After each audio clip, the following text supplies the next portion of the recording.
Salut à tous, nouvelle vidéo Outlook comme chaque semaine. J'espère que vous allez bien et que vous avez passé une très bonne semaine de trading. Donc on est en live, on est sur Twitch. Il y a le chat qui vous passe le bonsoir, donc n'hésitez pas à nous rejoindre. D'ailleurs, merci à la communauté Twitch d'être là. Merci pour votre temps. Franchement, ça me fait plaisir. Et merci à la communauté YouTube pour votre temps aussi, les likes, les commentaires.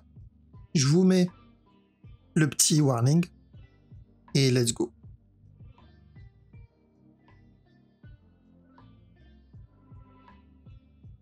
Alors, on va commencer par le Bitcoin. Donc, comme toujours, la direction, bien sûr, weekly, ne change pas. On est toujours sur la même direction. La structure, elle n'a absolument pas bougé depuis plusieurs semaines. Donc, toujours pour de l'achat. Investissement.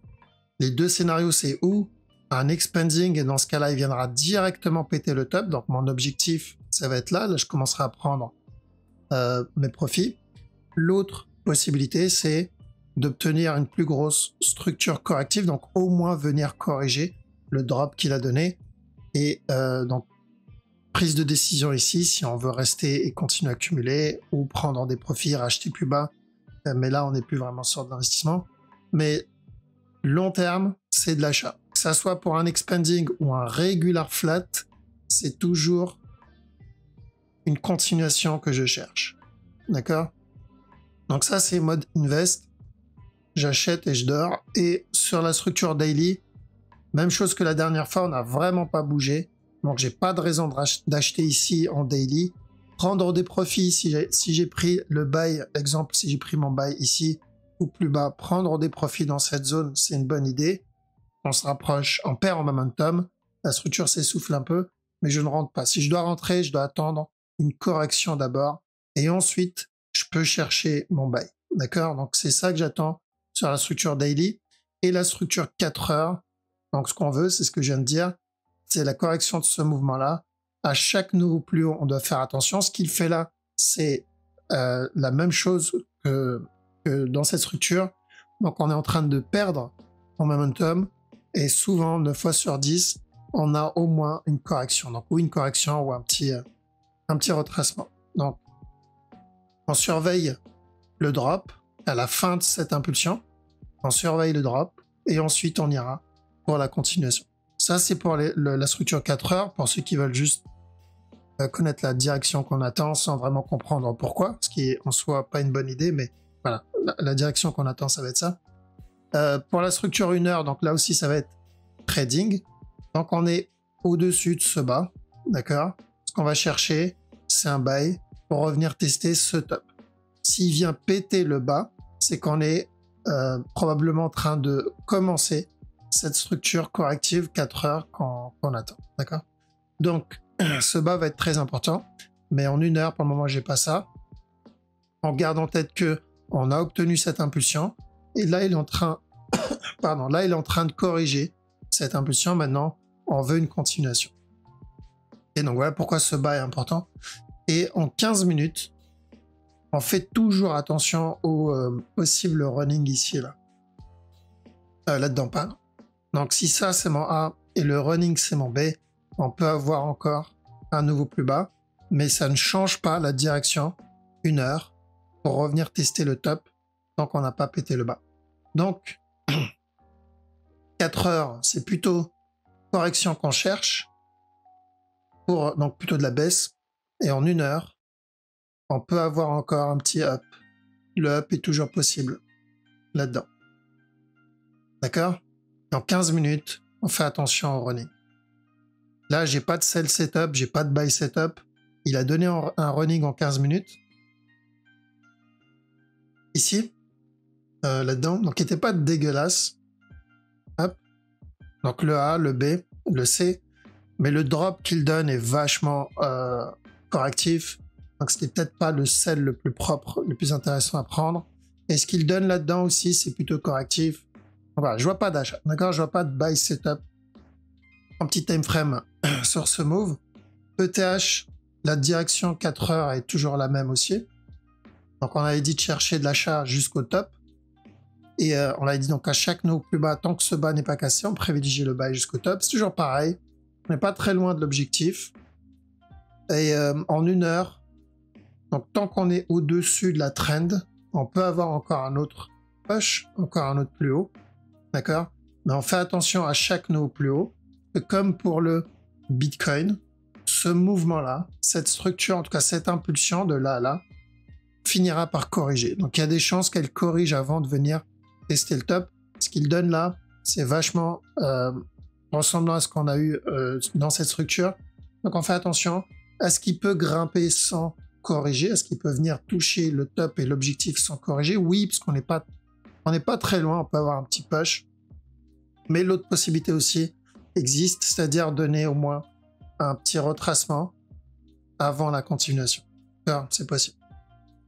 Donc toujours la même chose pour ETH. BNB, il est en train de range dans cette zone. Donc s'il continue à corriger là-dedans, on peut chercher un petit up. Tant qu'on n'a pas cassé ce bas-là, on peut chercher un petit buy. D'accord? Et on fait très attention à la cassure du top. La direction sur le gros move n'a pas changé depuis la dernière analyse. Le DOT, pareil, l'objectif, c'est toujours venir péter ce top. Oui, on peut avoir encore un plus bas avant de venir casser le top, on l'avait vu la dernière fois. Donc ceux qui veulent tenter le sell, bien attendre une confirmation ici. Donc s'il corrige, en soi, c'est pas une mauvaise idée, mais gardez bien en tête que l'objectif, c'est revenir tester le top. EGLD, donc on avait dit de faire attention au potentiel running ici, toujours pareil. Donc dans ce cas-là, il faudra qu'il vienne péter ce bas. Le sol, toujours haussier aussi. Donc pour moi, ça, c'est une correction en cours. L'objectif, c'est repéter le top. Comme pour le DOT, il me semble.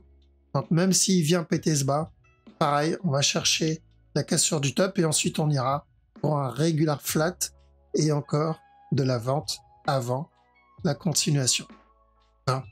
Donc s'il donne une structure comme ça, c'est beaucoup mieux parce que l'expand, comme on a vu à le running, il y a vraiment peu de chance. Le VET objectif ne change pas aussi. Donc venir péter le top, on n'a pas cassé le top encore. D'accord, on l'a pas cassé, mais c'est ce qu'on attend. On attend la cassure de stop. Ensuite, on a Litecoin, même chose. On attend la cassure de ce top. Oui, il peut venir péter ce bas. S'il donne ça, d'ailleurs, ce serait vraiment propre. Je le tenterai pour l'achat. Donc, c'est où il casse le top tout de suite. Ou sinon, on aura un nouveau plus bas d'abord et ensuite, il viendra péter le top. S'il donne ça, ce serait vraiment une belle structure. Un peu comme, je sais plus c'était quoi, le DOT, je crois. Un peu comme le DOT. C'est la même chose que le DOT. Donc, le DOT, c'est où il vient péter le top tout de suite, où on a un dernier plus bas avant de péter le top, ce qui serait encore mieux. Mais je préfère sur le Litecoin, s'il donne ça, c'est bien plus propre.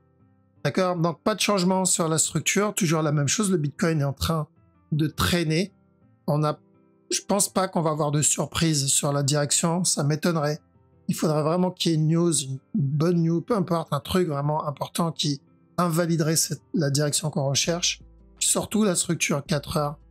Je pense qu'on est en train de préparer le départ d'une fin de structure et qu'à un moment ou à un autre, on va avoir une correction. Donc, je pense pas qu'on va être surpris. J'ai pas envie de m'avancer là-dessus, mais on suit les plans. On a eu raison ici de faire attention. On a obtenu le move là-dedans aussi. Et à chaque fois où on a commencé à faire attention, en général, on a fini par valider. Donc, on suit la structure. Ok, on va attaquer le Forex. Donc, le Forex haut de CHF, on a cassé le dernier plus bas. Donc, on cherche un running. On avait dit de chercher de l'achat ici, on l'a obtenu. Ensuite, on a dit de chercher de la vente ici, on l'a obtenu aussi. Sauf que là, il a cassé le dernier plus bas. Donc, maintenant, on cherche un running. Donc, un buy et ensuite une continuation. Au GPY, on va chercher une correction, ce qu'il est en train de faire. Et ensuite, encore de la vente. Donc, chaque nous plus haut, faites attention pour un sell. Au USD, tant qu'on n'a pas cassé ce bas, donc on avait dit de chercher de la vente ici, rappelez-vous à la cassure du top, on a dit on cherche de la vente ou pour un running, ou pour revenir péter le bas, toujours pareil. Donc maintenant on fait très attention dans cette zone, tant qu'on n'a pas cassé ce bas, le running est toujours possible. Donc s'il vient péter le top, s'il donne des buy setup dans cette zone, ça se tente à manager, et à la cassure du top, on recherchera de la vente encore, Par contre, s'il corrige dans cette zone, bon, bah, on part pour la cassure du bas. Donc le plan reste le même. Lui aussi, on avait dit de chercher de la vente pour le running flat. Donc tant qu'on est au-dessus de ce bas, on peut chercher ensuite un nouveau plus haut. CHF JPY, donc il a validé le régular ici. Maintenant, tant que ce top n'est pas cassé, vous connaissez la chanson, on cherche de la vente minimum pour un running. Le DAX, on n'a pas eu grand chose, donc le DAX, l'analyse reste la même, c'est où on valide un running flat avant le push, ou on va valider une nouvelle structure corrective avant le push. D'accord? Je vois pas de vente ici, je vois absolument pas de sell ici. L'analyse que j'applique sur le DAX, vous pouvez l'appliquer sur le CAC 40 aussi. Le DXY, alors attention, on peut avoir un up et encore un up et encore un nouveau plus bas, potentiellement pour un petit running ici et un futur running plus tard. Donc on l'avait vu dans la dernière vidéo. Euro Aude, on va chercher un running comme ça et encore un petit buy là-dedans. Donc tant qu'on est au-dessus de ce bas, on peut tenter les buy setup. Euro JPY, alors attention parce que lui, il a cassé le top et comme on l'avait vu précédemment, on peut avoir un running là-dedans. Mais à chaque nouveau plus haut, on cherche les sell setup sur Euro JPY parce que ce mouvement, il reste quand même correctif. À chaque nouveau plus haut, en plus le risk reward, il serait plus intéressant. On cherche encore de la vente. En 1 heure, j'ai pas vraiment de sell. Au contraire, il a donné un petit buy en 15 minutes. Il y a potentiellement un regular flat ici. Donc ouais, je vois pas de sell setup là-dedans. Euro NZD, donc on a dit tant qu'on n'a pas cassé ce bas et qu'on est au-dessus de la trend, on tente les buys. Le top est cassé. On continue à faire la même chose. Il n'y a pas vraiment de raison de vendre cette structure. Surtout s'il vient péter le top pour nous valider notre potentiel running ici, là. Mais bon, c'est dégueulasse à prendre, hein, franchement. Je traite pas ça. Euro USD. Alors, Euro USD, toujours la même direction pour le moment. Attention au B, là-dedans, pour encore un nouveau push. Et à chaque nouveau plus haut, je surveille potentiellement un running là-dedans. Parce que si ce n'est pas un contracting, c'est qu'il prépare un running. GBP Aude, un petit up et ensuite un drop. Donc attention, on peut avoir un buy et ensuite un drop pour au moins venir valider ce running flat. 4 heures, je pense pas qu'on ait grand chose. Il a déjà validé notre running flat. Donc il n'y a pas grand chose à faire ici en 4 heures. Ça va être des petits mouvements. 1 heure, 15 minutes qu'il va falloir tenter. Et ouais, pour le moment, attention à un running. On a quoi d'autre? GBP CAD, plutôt haussier le mouvement. Donc on est venu péter la trend ici, il est en train de corriger. Revenir péter le top, ce serait un beau petit trade, un petit time frame.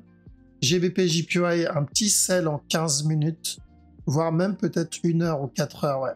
Donc on cherche, s'il corrige, il continue à corriger. On cherche de la vente ou pour un nouveau flat avant le drop, ou carrément pour le drop. Donc on privilégie plutôt de la vente sur un GBP JPY. NZD, GBP NZD, on cherche le C du running. Ça, c'est mon A, je cherche. Donc, on est en train de faire le B. Je veux maintenant le C du running s'il doit continuer à drop. Donc, à chaque nouveau plus haut, on peut tenter les sell setup en petit time frame. GBP USD, au-dessus de la trend, on continue à chercher les petits buy setup. Donc, on a validé ce running ici. Là, il est en train de corriger. Pourquoi pas revenir tester le top. Donc, si vous voulez la faire safe, vous attendez bien cassure ici et un petit flag et l'objectif c'est le buy. S'il vient péter la trend baissière ou le dernier plus bas, on oublie. NZD CHF. Ok, donc ça c'est bon. On a obtenu le B ici. Ça c'est le A, ça c'est le B, ça c'est le C. Donc maintenant on cherche de l'achat. Pour un regular flat, s'il vient péter le bas, on cherchera quand même de l'achat. Je crois que c'est comme au de CHF. Il me semble que c'est la même chose. Ouais. Sauf que votre CHF, lui, a cassé le bas, alors que lui, non. Donc, pour le moment, NZD CHF, on cherche le buy pour un regular flat. Si vous voulez la faire safe, vous pouvez partir pour un potentiel running, si on ne prend pas en compte la mèche, mais je pense qu'on partira plutôt pour un gros flat. NZD JPY. Alors, j'ai pas grand-chose ici. Par contre, s'il corrige, pourquoi pas partir pour un C. D'accord? Minimum pour un C, mais là, il n'y a rien. Peut-être en 15 minutes, un petit running, mais le marché sera fermé d'ici là. NZD USD. On cherche encore de la vente. Comme j'ai dit, j'ignore le buy sur NZD USD. Le up qu'il donne est vachement correctif. Ce qu'il donne là, pour moi, c'est la correction de ce drop. Donc on a eu le A, on est en train d'obtenir le B. L'objectif, c'est revenir péter ce bas. Et à chaque sell setup, je tente. D'accord? Donc s'il corrige dans cette zone, je tente. Pour le moment, il n'y en a pas. En petit time frame, on a eu une mèche. C'est dommage, j'aurais préféré une correction. Mais ouais, baissier. USD, CAD aussi. Toujours baissier. Donc on avait dit à la cassure du top, on cherche de la vente jusqu'à ce bas-là. Ça se passe très bien. Il est en train de donner potentiellement un autre setup, une autre opportunité pour ceux qui ont loupé le sell dans le running ici. Et l'objectif est toujours le même. USD JPY, ok, c'est à peu près ce que je voulais. Donc un range ici avant le drop. Donc c'est toujours baissier. Maintenant, j'attends que la structure se développe un peu plus. Et ensuite, pourquoi pas chercher, même si c'est pour un B, pourquoi pas chercher un drop. US Oil, alors il est en train d'invalider doucement mais sûrement le running, parce qu'on avait dit faire attention au running pour revenir péter le top. Le problème, c'est qu'il est en train de range ici. Et ça pue plutôt le drop. Donc je tenterai pas le running à partir de maintenant. S'il vient péter ce top là, je préfère tenter le sell jusqu'à ce bas. Donc c'est du 15 minutes, voire 5 minutes. Le silver, par contre, là j'ai un petit buy setup. Revenir péter le top, c'est du 1 heure, hein, donc attention. Parce qu'en 4 heures, j'ai dit, ce mouvement-là va corriger. À chaque nœud plus haut, je prends mes TP, parce que je risque cette correction qu'on attend. Ce serait sympa de l'avoir, histoire d'avoir une bonne continuation 4 heures. Et le gold, c'est le running, toujours le même running. Donc même s'il donne un nouveau plus haut ici, ça va être running avant la continuation, ou il va entamer le C tout de suite avant la continuation. Donc on garde une chose en tête, ça c'est notre A, B, on cherche le C avant de chercher la continuation. Ok, voilà, on a fait le tour. Je passe sur le chat, comme ça je laisse le chat vous dire au revoir. La vidéo elle n'a pas été trop longue parce que la structure n'a pas trop bougé depuis la dernière fois. Au final, l'analyse reste à peu près la même. Donc sur le Bitcoin, en 1 heure, on cherche encore un dernier plus haut. En 4 heures, on cherche de la vente. En daily, weekly, on cherche de l'achat. Donc à vous de voir de quel team vous faites partie et bien différencier ces time frames, bien faire attention à la time frame que vous avez choisi et à manager le trade dans la time frame que vous avez choisi. Donc si je veux rentrer en daily, il va falloir attendre une opportunité en daily. Pour le moment, il n'y en a pas. Si je veux rentrer en 4 heures dans la vente, il va falloir attendre d'abord que la structure 1 heure soit terminée. D'accord? Et si je veux rentrer en 1 heure, il va falloir attendre une opportunité en 15 minutes, sachant qu'en 15 minutes, il y a potentiellement un running baissier. Ok? Donc si vous avez l'habitude avec le fractal, vous savez très bien de quoi je parle. Sinon, il va falloir vraiment apprendre fractal, les amis, c'est très important. Sinon, vous allez être piégé à chaque fois. D'accord? Bon, je vous laisse ici. Passez un très bon week-end. Je vous dis à la prochaine. Ciao.